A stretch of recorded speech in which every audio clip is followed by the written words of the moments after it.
Welcome to His Life Revealed with Pastor Todd Granger of His Life Fellowship in San Antonio, Texas.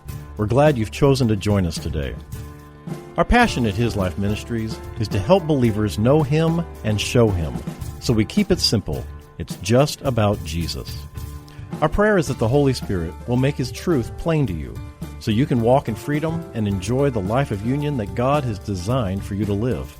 And now, here's Pastor Todd. We are still in the little book of Jude, and our text today will be verses 12 through 16. And I've titled this message, "The Judgment Awaits the Apostate. Judgment awaits the apostate."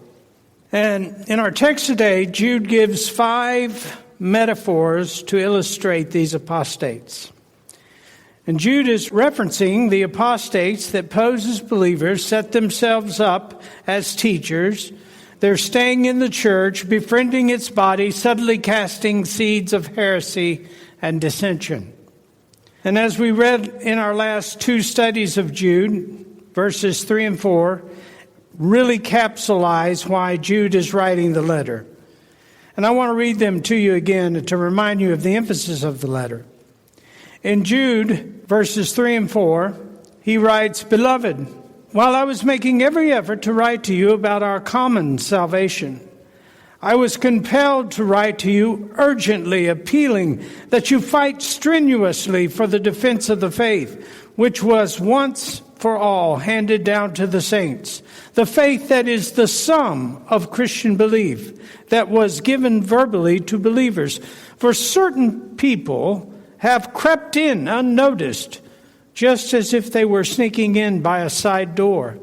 They are ungodly persons, whose condemnation was predicted long ago, for they distort the grace of our God into decadence and immoral freedom, viewing it as an opportunity to do whatever they want, and deny and disown our only Master and Lord, Jesus Christ." So the Spirit of God is seeking to awaken believers to the threat of apostasy. And apostasy is a very real threat. Very real threat, particularly in our time, but in that church. And this is the introduction of Jude. This is the emphasis of Jude. It is a threat that will devastate the church through licentious teaching that will lure the believer into living a compromised life. Now, the enemy knows that he cannot cause the born again to fall from grace. He knows that. We don't always know that, do we? But he knows that. But he can distort their relationship with the Lord. And isn't that what he continually tries to do? He tries to get you to see yourself in a different light than God sees you. He tries to get you to see others in a different light than God sees them. He tries to get you to see God in a different light than what is true of Him. So, the apostates are agents of the enemy who are a corruption to the body. And Peter wrote this about them in 2 Peter. And you know, 2 Peter chapter 2 is really a parallel to Jude. And it says, "But in those days, false prophets arose among the people, just as there will be false teachers among you, who will subtly introduce destructive heresies, even denying the master who brought them, bringing swift destruction on themselves. Many will follow their shameful ways, and because of them, the way of truth will be maligned." So this is really a warning for believers, and it is all the more relevant in these times that we're living in, because we are living at the end of the church age. Christ is soon coming for His bride, and as His bride, we want to live in readiness to receive Him. The battle is raging against us. The enemy knows the end is near, and he wants to destroy the church from the inside out. And that is why we must fight strenuously for the defense of the faith. That is why we must intentionally live out this life in a spirit-driven passion to be the people of God in every respect, to reflect outwardly who we are inwardly. As was said in Bible study, in the discipline of the Christian soul, there should be a desire to make worship the pursuit of their lives. There should be a hunger and thirst after the living word, a determination to yield every aspect of their being to the obedience of Christ, a desire to grow our faith, motivated by our uninterrupted fellowship with God. Now is the time for the bride of Christ to stand ready, having put off every single vestige of compromise with flesh and with the world. Now that's the emphasis. We're at that place. It is urgent, and time is soon to draw completely to a close on this particular juncture of our existence. The church age will end. And when the church age ends, we're leaving. But don't we want to stand in truth till we leave? Don't we want to stand in the fullness of all that God has created us for till we go? Don't we want to know the provision, the inheritance, the fullness of all that God gave us in this life before we walk through that door? Don't we want to greet Him with a smile, knowing that we've only tasted the first fruits of heaven in this life by faith? I think we do. I think we do. Now let's turn to Jude. And you'll remember in verses 5 through 7, Jude reminds them of how God responded to the apostasy of the three different groups. We went through that. The Jews, or Israelites, and their refusal to go into the promised land, and thereby rejecting God's plan for them. And that was always an interesting study for me, because how many times have we forgotten who brought us to where we're at? And we're afraid to go forward. You know, as though God has suddenly just dropped us off for whatever's going to happen.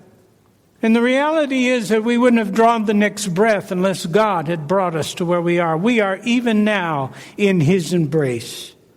But the Israelites decided they wouldn't go into the promised land, even though God had told them to, and He had brought them there, and rejected God's plan for them. The angels who literally stood in the presence of God, forsook their station before God in pride, and after they'd been cast out of heaven, sought the daughters of men.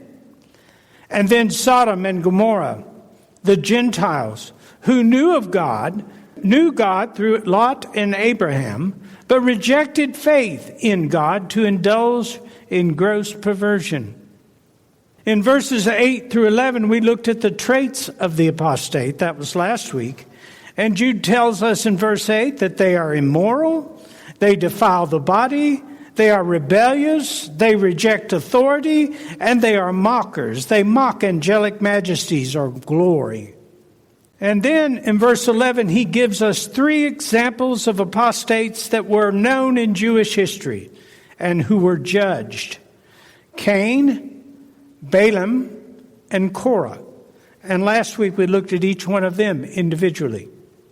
So that brings us to our text for today, which will be verses 12 through 16. Now I'm going to read verse 11 as well to kind of keep the thought consistent. Please stand with me as we read Jude 11 through 16. Jude 11 through 16. Woe to them, for they have gone the defiant way of Cain, and for profit they have run headlong into the error of Balaam, and perished in the rebellion of mutinous Korah.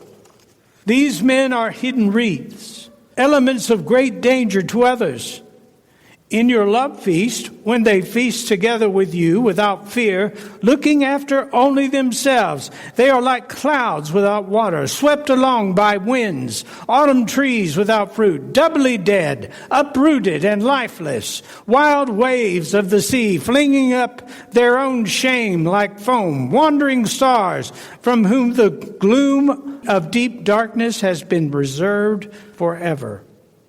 It was about these people that Enoch, in the seventh generation of Adam, prophesied when he said, "Look, The Lord came with myriads of his holy ones to execute judgment upon all and to convict of all the ungodly deeds they have done in an ungodly way, and all the harsh and cruel things ungodly sinners have spoken against him. These people are habitual murmurers, griping and complaining, following after their own desires. Controlled by passion, they speak arrogantly, pretending admiration and flattering people to gain advantage. May God bless the reading of his word. You may be seated. You wouldn't believe it, but we actually have a lot to cover in those verses. Let's take a brief look at verse 11, since we looked at it last week, which starts with woe. Not woe as you would tell a horse, but literally woe. And it is an exclamation of grief. It's actually in the Greek, it is uae. It sounds a lot like Hawaii, but they're not the same. It is an exclamation of grief, a cry of grief.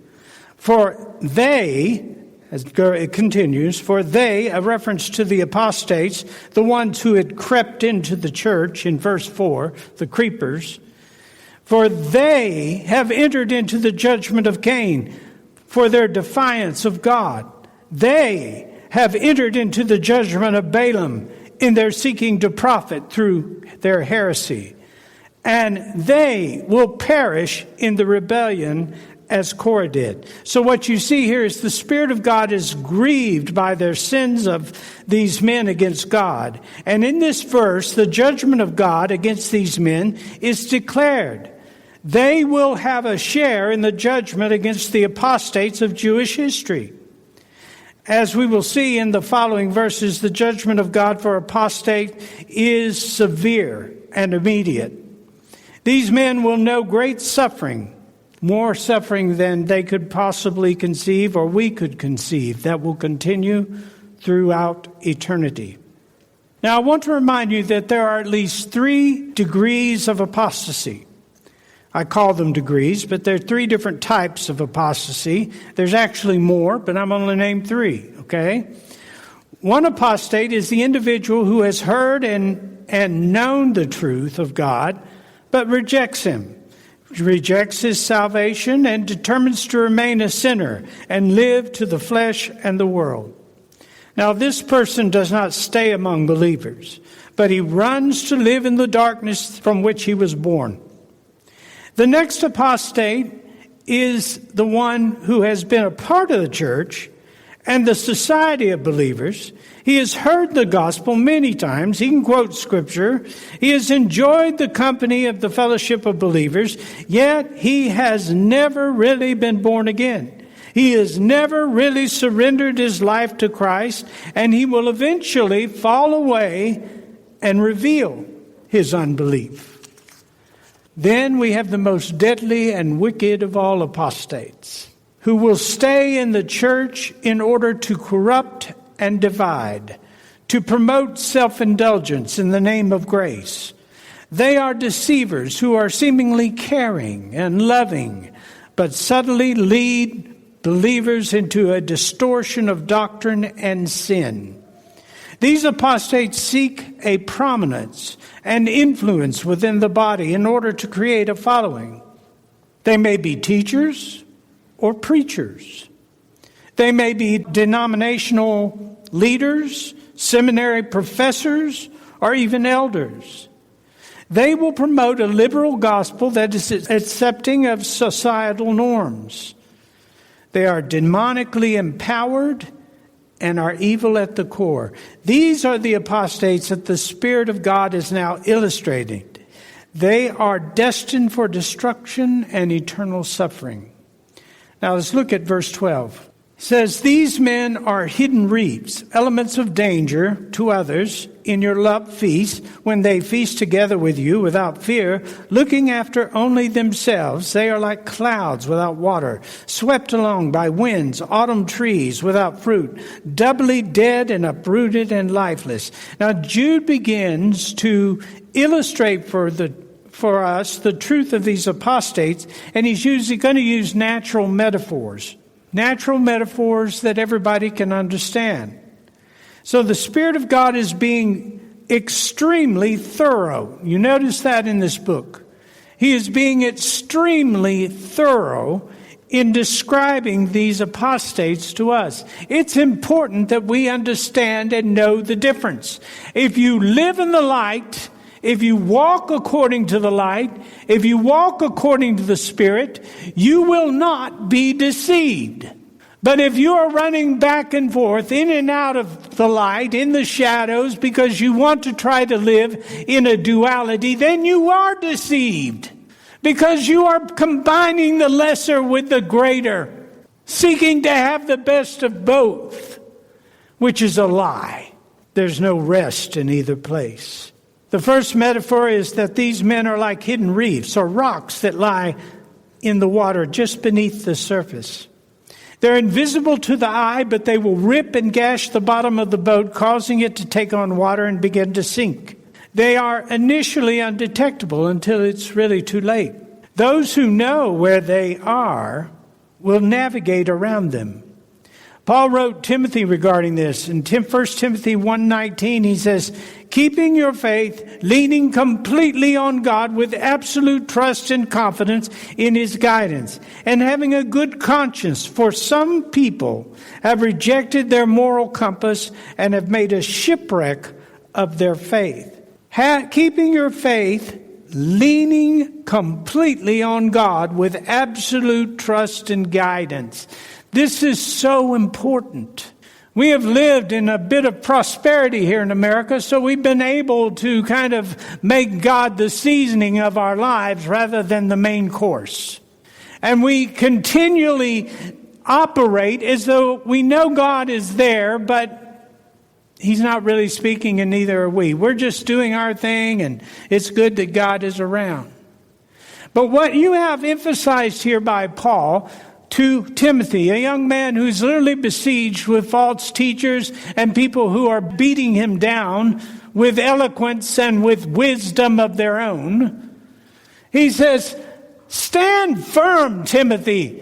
But the strength is in you, leaning completely on God with absolute trust and confidence. That's not an emotion. That is not an emotion. That is an act of faith that says, I will trust you, God. I will place my confidence in you. I will walk confidently in faith with you. That's what that is. It is not influenced by whether or not you behave perfectly. It's affirmed when you walk in truth, and it is shown to be needed when you don't, right? But this is what he calls Timothy to. As one theologian pointed out, Jude's picture recalls the disciples' Last Supper, Passover, with Jesus, where none of the genuine disciples had a clue that there was a Judas betrayer in their midst. The tragedy is that members of the assembly, which Jude is addressing, did not realize the true character of these men. They thought these men were spiritual men. It continues.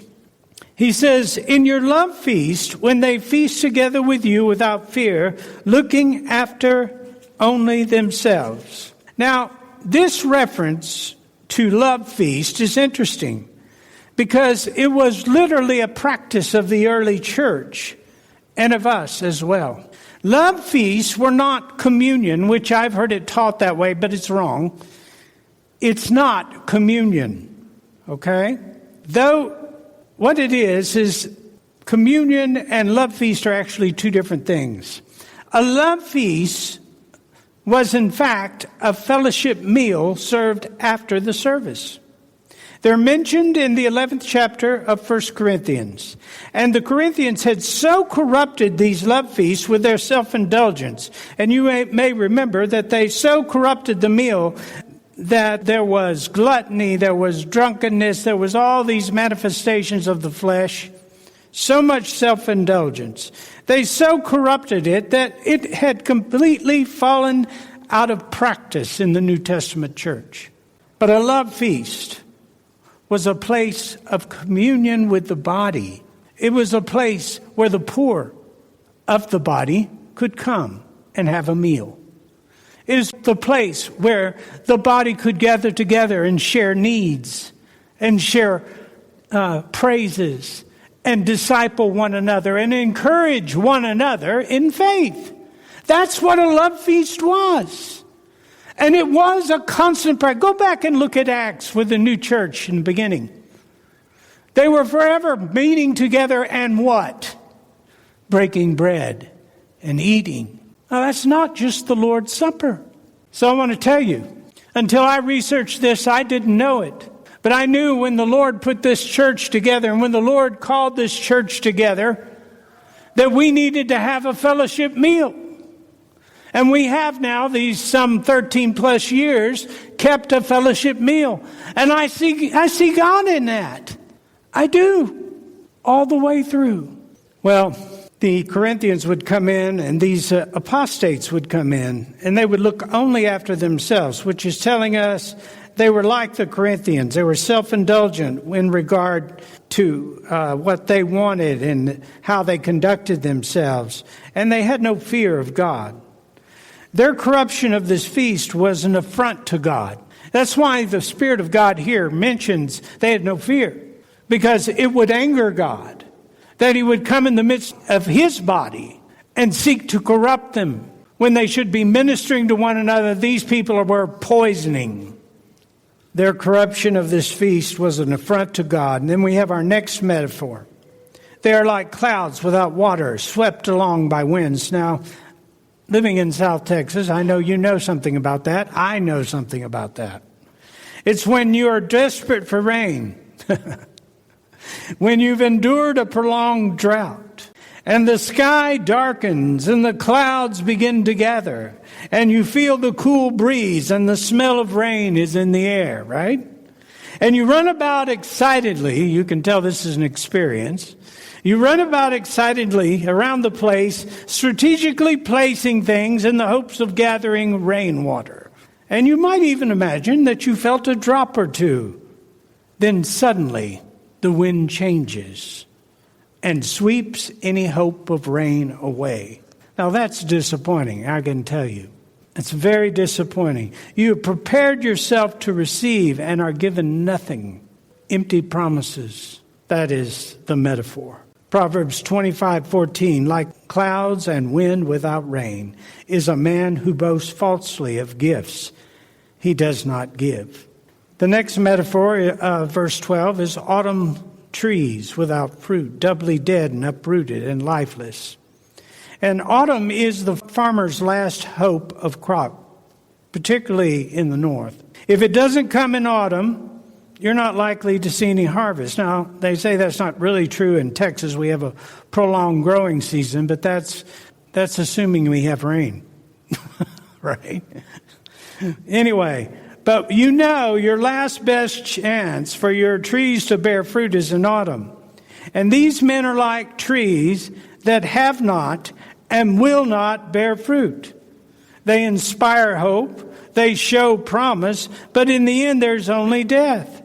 They are doubly dead. Dead in function because they were without life, uprooted, and useless. John 15:5. I am the vine, you are the branches. The one who remains in me and I in him, what? Bears much fruit. For otherwise, apart from me, that is, cut off from vital union with me, you can do nothing. These trees could do nothing. They bore no fruit because they were apart from him. And if you are a branch in the vine, you will bear fruit. Verse 13, another metaphor. Wild waves of the sea, flinging up their own shame like foam, wandering stars from whom the gloom of deep darkness has been reserved forever. Now, the next metaphor is the wild waves of the sea, flinging up their own shame like foam. And the descriptions of these men is that they were arrogant, reckless, turbulently spouting heresy, deceit, dissension, and corrupt doctrine. Thank you for joining us for His Life Revealed with Pastor Todd Granger. This program is the radio ministry of His Life Fellowship in San Antonio, Texas. If you'd like to know more about us, visit us on the web at hislifeministries.org or on Facebook at His Life Fellowship. We would love to have you join us for worship. We meet on Saturdays at 5 p.m. at 1307 Blanco Woods, at the corner of Blanco Road and Blanco Woods, just inside Loop 1604. Also, if you would like to help support this ministry, you can send your tax-deductible donation to His Life Ministries, P.O. Box 1894, Boerne, Texas, 78006.